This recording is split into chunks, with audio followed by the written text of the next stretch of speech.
Hello बच्चों, चलिए प्रश्न को पढ़ते हैं। प्रश्न में दिया है वायुमंडलीय स्वतंत्र नाइट्रोजन गैस का नाइट्रोजन युक्त यौगिकों जैसे अमोनिया में परिवर्तन कहलाता है। तो इस प्रश्न की मुख्य अवधारणा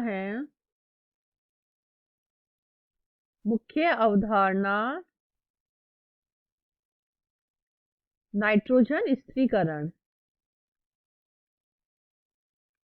नाइट्रोजन स्थिरीकरण, तो नाइट्रोजन स्थिरीकरण क्रिया में क्या होता है, इसमें जो वायुमंडलीय नाइट्रोजन होती है उसका नाइट्रोजन युक्त यौगिकों जैसे अमोनिया में परिवर्तन नाइट्रोजन स्थिरीकरण कहलाता है। तो यही हमारे प्रश्न में पूछा है, ये इसकी मुख्य अवधारणा है। तो नाइट्रोजन स्थिरीकरण क्या होता है,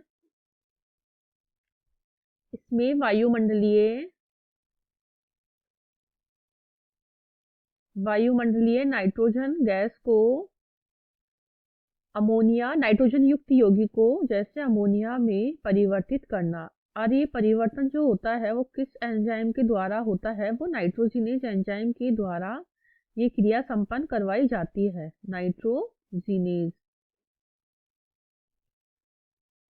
नाइट्रोजिनेज एंजाइम द्वारा, क्योंकि हमारे जो पादप होते हैं अमोनिया को, सॉरी, जो नाइट्रोजन गैस होते हैं उसको उपयुक्त होने के लिए प्रयुक्त, मतलब कि नाइट्रोजन गैस को ये प्रयुक्त नहीं कर पाते हैं सीधे वायुमंडल से, तो ये अपने काम में लेने के लिए इनको नाइट्रोजन युक्त यौगिक जैसे अमोनिया, नाइट्रेट, नाइट्राइट जो बनते हैं वो अपने भोजन के रूप में या आवश्यक तत्व के रूप में वायुमंडल से लेते हैं या पृथ्वी से लेते हैं।